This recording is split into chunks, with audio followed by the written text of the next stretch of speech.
ሰላም እንዴት ናችሁ? በዛሬው ፕሮግራማችን ደግሞ ከአዲስ አበባ ዩኒቨርሲቲ የሳይኮሎጂ ትምህርት የአምና ሚድ ኤግዛም እንሰራለን።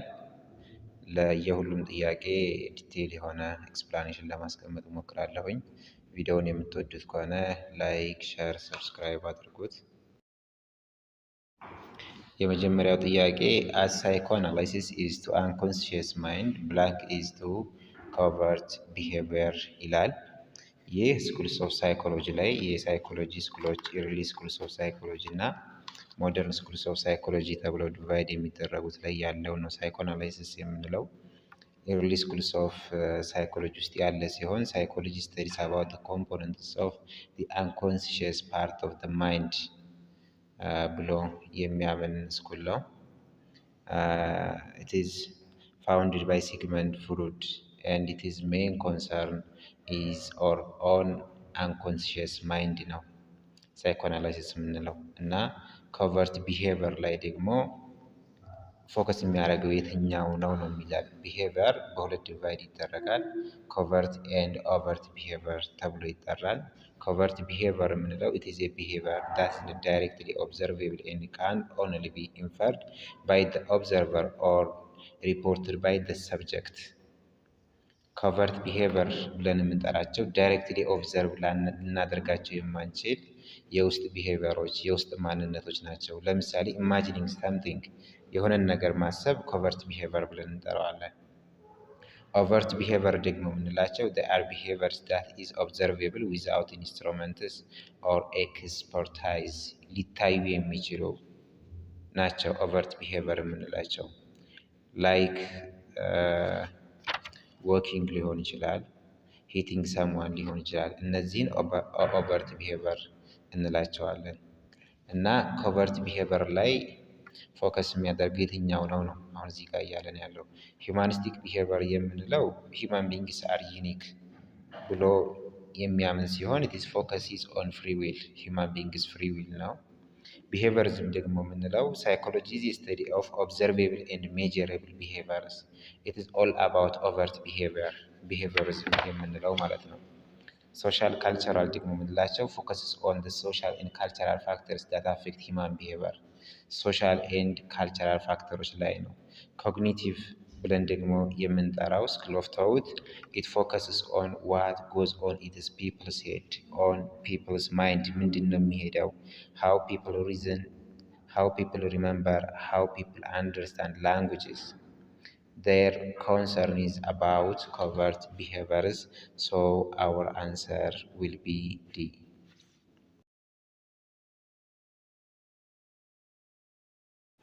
የሁለተኛው ጥያቄ ደግሞ as far as the characteristics of learning are concerned one of the following is not true.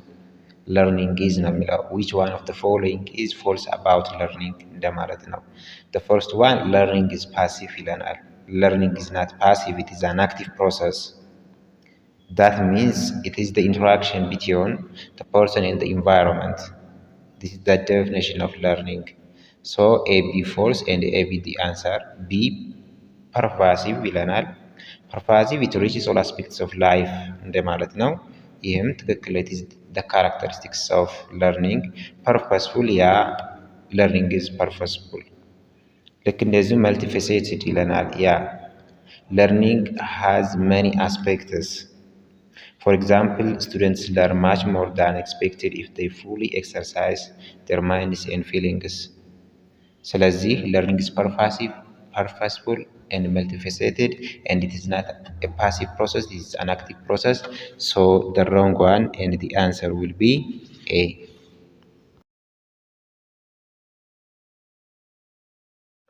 የሶስተኛው ጥያቄ while sensation involves blank perception involves blank respectively ነው የሚለን። ሴንሴሽን ምንን ከያዘ ፐርሰፕሽን ምንን ይይዛል ነው ጥያቄው።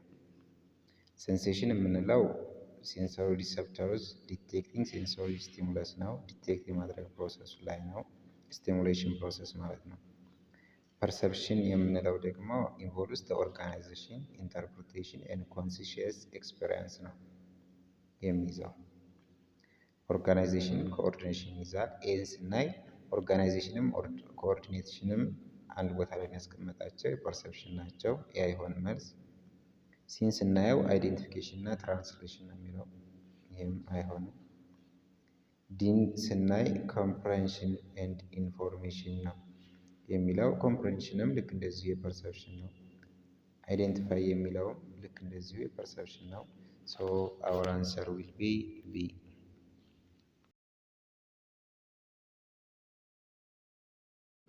አራተኛው ጥያቄ when we recall personal experiences such as who spoke at a party over the weekend or what we did on our last birthday we are recalling blank memory ነው የሚለን።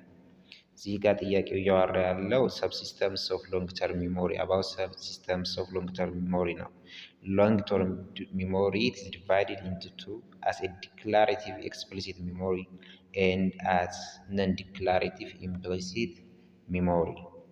ዲክላሬቲቭ ወይም ደግሞ ኤክስፕሊሲት ሚሞሪ የምንለው ኢት ዲልስ ዊዝ ሪመምበሪንግ ፋክትስ ኤንድ ኢቨንትስ ያለፉ ፋክቶችን እውነታዎችና ትዕይንቶችን ማስታወስ የምንለው ነው። ነን ዲክላሬቲቭ ደግሞ የምንለው አንኮንሲየስሊ የእኛን ቶታችንን አፌክት የሚያደርጉ ቢሄቪየሮችን የምናስታውስበት ሚሞሪያችን ነው። ዲክላሬቲቭ ለምሳሌ ፋክት እና ኢቨንት ስንል all of the items on our shopping list, birth dates, school graduation date and names of a person እነዚህ ናቸው። ነን ዲክላሬቲቭ ስንል typing on computer keyboard, brushing our teeth, riding a bike, this and others. And declarative or explicit memory is divided into two systems. The first one is semantic memory and the second one is episodic memory. semantic memory የምንለው factual knowledge እውነተኛ የሆኑ እውቀቶች ለምሳሌ meaning of words and concepts። episodic memory ደግሞ የምንለው memories for events and personal experience የሆነ ኢቨንት ወይም ደግሞ የሆነ ፓስት ፐርሰናል ኤክስፔሪየንስ የምንለው ኤክስፕሌን ልናደርገው የምንችል ላይክ በርዝ ዴት፣ ግራጁዌሽን ዴት ማለት ነው። እና ይህ ነው። ነን ዲክላሬቲቭ የምንለው ደግሞ ቅድም የጠቀስነው ነው። ምርጫዎችን ስናይ ኤ ሴማንቲክ ሚሞሪ ይለናል። ሴማንቲክ ሚሞሪ እንዳየነው ሚኒንግ ኦፍ ወርድስ ኤንድ ኮንሰፕትስ ላይ ነው ፎከሱ። ቢ ፕሮሲጀራል ይለናል። ፕሮሲጀራል የምንለው ደግሞ ኢት ኢዝ ኤ ካይንድ ኦፍ ኢምፕሊሲት ሚሞሪ ላይ ነው የሚገባው። ሃው ቱ ኖሌጅ ኦፍ ፕሮሲጀርስ ኦር ስኪልስ ነው። ለምሳሌ ናዊንግ ሃው ቱ ኮምፔር ነው አይሆንም። ሲ ኤፒሶዲክ ይለናል። ኤፒሶዲክ የምንለው ፎር ኢቨንትስ ኤንድ ፐርሰናል ኤክስፒሪየንስ የምንለው ነው። ላይ እንደጠቀስነው ላይክ በርዝ ዴትስ፣ ጥያቄውም ላይ እንደተጠቀሰው ዊክንድ ላይ who spoke at a party over the weekend የሚለው ማለት ነው። ዲ ላይ ነን ዲክላሬቲቭ ኮምቢንግ ሄር ነው ኤግዛምፕሉ። ሶ our answer will be C.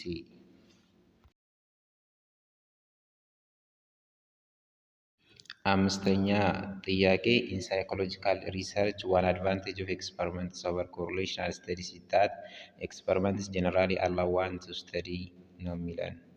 ሳይኮሎጂካል ሪሰርች ውስጥ ታይፕስ ኦፍ ሪሰርች ዲስክሪፕቲቭ፣ ኮሬሌሽናል ኤንድ ኤክስፐሪመንታል ሪሰርች አለ። ዲስክሪፕቲቭ የምንለው the researcher simply records what she or he has systematically observed ነው፣ ያየውን ሲጽፍ ነው። ኮሬሌሽናል የምንለው the relationship between two or more variables ሜጀር የሚደረግበት ነው፣ ጀስት ሪሌሽን ብቻ ማለት ነው። ኤክስፐሪመንታል የምንለው the cause and effect relationship። ኮሬሌሽናል ፎከሱ how much they are related in what degree they are related ነው። ኤክስፐሪመንታል የምንለው ደግሞ is this action the cause of that action and this effect is because of that action የሚለውን አናላይዝ የሚያደርግልን ነው። በዚያ መልኩ እናየው። A large group of people, B an individual in depth, C cause and effect relationship, D changes in people over time ይለናል። ሳይኮሎጂካል ሪሰርች ውስጥ ኤክስፐሪመንትስ ጥቅማቸው ኮሬሌሽናል የሌለው ምንድን ነው ተብለን የተጠየቅነው። ኤክስፐሪመንታል ሪሰርቾች ኮዝ ኤንድ ኢፌክት ሪሌሽንሽፕን ያጠሉልናል። ዲስ ኢዝ ዋን ኦፍ ዴር ፐርፐዝ ኦቨር ኮሪሌሽናል ስተዲስ። ሶ አወር አንሰር ዊል ቢ ስድስተኛው ጥያቄ which of the following behaviors can best be described as overt behavior ነው የሚለን። ቅድም እንዳየነው እዛኛው ጥያቄ ላይ ኦቨርት ኤንድ ኮቨርት ቢሄቪየር የምንላቸው ኮቨርት የምንለው ውስጣዊ፣ ኦቨርት የምንለው ውጫዊ ብለናል። ኮቨርት የምንላቸው ለምሳሌ ፐርሲቪንግ፣ ሪመምበሪንግ፣ ሪዝኒንግ፣ ቲንኪንግ፣ ድሪሚንግ ዲስ አር ዲ ኤግዛምፕልስ ኦፍ ኮቨርት ቢሄቪየር።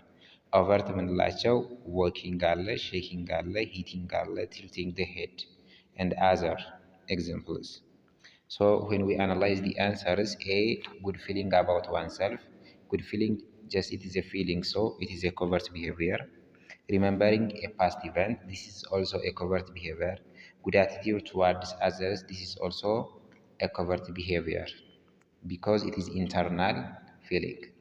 D, explaining about a future plan, this is included in talking, so it is overt behavior and our answer will be D. ሰባተኛው ጥያቄ ዋን ኦፍ ዘ ፎሎዊንግ ኢዝ ናት ትሩ አባውት ለርኒንግ ነው የሚለው። ለርኒንግ ኢዝ ኤ ቼንጅ ኢን ቢሄቪየር። ኤ ያ ኢት ኢዝ ኤ ቼንጅ ኢን ቢሄቪየር። ቢ ካን ቢ ኦብዘርቭድ ዳይሬክትሊ። ለርኒንግ ካንት ቢ ሲን ኦር ኦብዘርቭድ ዳይሬክትሊ፣ ሶ ዲስ ኢዝ ዘ ፎልስ ዋን። ሲ ዲፔንድስ ኦን ፕራክቲስ። ያ ለርኒንግ ዲፔንድስ ኦን ፕራክቲስ ኤንድ ዌን ዊ ፕራክቲስ ሞር ዊ ለርን ሞር ዊ ጌን ሞር። D results in an enduring change. Yeah, we can make change with learning, so our answer will be B.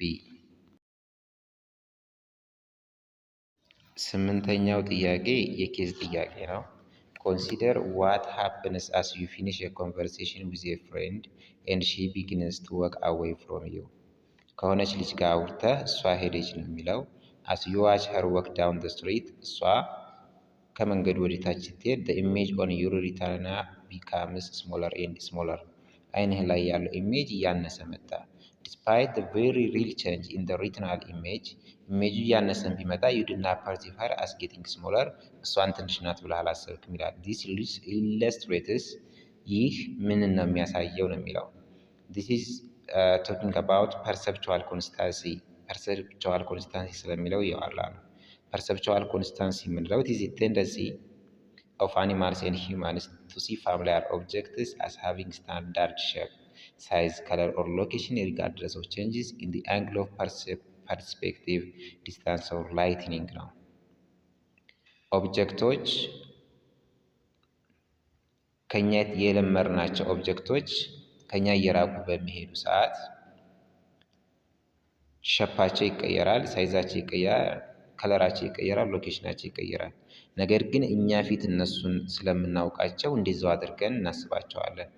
ሩቅ ስናየው ያየነው ሰው ትንሽ ቢመስለንም ትልቅ ሆኖ ስለምናውቀው ትልቅ ነው ብለን እናስባለን። ይህ ፐርሰፕቹዋል ኮንስታንሲ ተብሎ ይጠራል። በዚህ ውስጥ ሸፕ ኮንስታንሲ የሚባል አለ። ሸፑን ፊት የምናውቀው አንድ ትልቅ መኪና ሩቅ ስናየው ትንሽ ይመስላል፣ ግን መኪናውን ስለምናውቀው በዛው ሸፕ በትልቅነቱ ኮንሲደር እናደርጋለን። ይህ ሸፕ ኮንስታንሲ ሎኬሽን ቦታ ላይ ዲፔንድ የሆነ ኮንስታንሲ ነው። ሳይዝ በሳይዝ ነው፣ ብራይትነስ ደግሞ በላይት ነው። እና የትኛው ነው የሚለን ኬዙን ስናየው her as getting smaller ነው የሚለው። ስሞለር ሲል ሳይዝ ነው ኢንዲኬት የሚያደርገው። so the constancy is size constancy and our answer will be C. ዘጠነኛው ጥያቄ which goal of psychology emphasizes on the causes of human behavior? ከሳይኮሎጂ ጎሎች መካከል ሂማን ቢሄቪየር ላይ ፎከስ የሚያደርገው የትኛው ነው የሚላል። አራት የሳይኮሎጂ ጎሎች አሉ። ፕሪዲክሽን፣ ዲስክሪፕሽን፣ ኮንትሮሊንግ ኤንድ ኤክስፕላኔሽን። the focus of prediction what will be ነው። የዲስክሪፕሽን what is፣ የኮንትሮሊንግ what should be and የኤክስፕላኔሽን ደግሞ why it is ነው። so from these goals of psychology ኮዝ ላይ ዲፔንድ የሆነው ወይም ፎከስ የሚያደርገው why it is ብሎ ፎከስ የሚያደርገው ኤክስፕላኔሽን ነው። Therefore, our answer will be D. አስረኛም ጥያቄ ልክ እንደ ስምንተኛው ጥያቄ የኬዝ ጥያቄ ነው። ምን ይላል? Your psychology instructor praises the student sometimes after one correct answer, other times after three correct answers and so on. ሳይኮሎጂ መምህሩ ተማሪውን አንዳንድ ጊዜ አንድ መልስ ሲመልስ ያሞግሰዋል፣ አንዳንድ ጊዜ ደግሞ ሶስት መልስ ሲመልስ ያሞግሰዋል። This type of schedule of reinforcement is ምንድነው? ይህ schedule of reinforcement ነው የሚላል። ኢንተርሚተንት ኦር ፓርሻል ስኬጁል የምንላቸው ውስጥ ፊክስድ ሬሽዮ፣ ቫሪያብል ሬሽዮ፣ ልክ እንደዚሁም ፊክስድ ኢንተርቫል እና ቫሪያብል ኢንተርቫል ስኬጁሎች አሉ። ቫሪያብል ሬሽዮ የምንለው ኦከርስ አፍተር ሰም አቨሬጅ ነምበር ኦፍ ሪስፖንስስ፣ ነምበር ላይ ነው ፎከሱ። አቨሬጅ ነምበር ኦፍ ሪስፖንስ ከዚያ but the number varies from reinforcement to reinforcement፣ ነምበሩ ይለያያል። ፊክስድ ኢንተርቫል ስኬጁል ደግሞ የምንለው ኦከርስ አፍተር a fixed number of response ይሆናል። ፊክስድ ኢንተርቫል የምንለው ኢንተርቫል ነው፣ በታይም ሊሚት ነው። ፊክስድ ሬሽዮ ደግሞ በነምበር ነው። ልክ እንደዚህ ቫሪያብል ኢንተርቫል ቅድም ያየነው በታይም ሆኖ ማለት ነው። ስለዚህ ጥያቄው ስሪ ኮሬክት አንሰር ነው። ስሪ ኮሬክት አንሰር ካለ ነምበር ነው፣ ሬሽዮ ነው። ወይ ፊክስድ ሬሽዮ ነው ወይ ቫሪያብል ሬሽዮ ነው መልሳችን የሚሆነው። ነገር ግን ዋን ታይም ዋን ኮሬክት አንሰር፣ አናዘር ታይም ስሪ ኮሬክት አንሰር። The ratio differs through time. The reinforcement differs through different averages. Therefore, our answer will be A. የዛሬውን ፕሮግራማችን በዚህ እናጠናቅቀዋለን። ቪዲዮዎቹን የምትወዷቸው ከሆነ ላይክ አድርጓቸው፣ ሸር አድርጉ። ቻናሉንም ሰብስክራይብ ማድረግ እንዳትረሱ።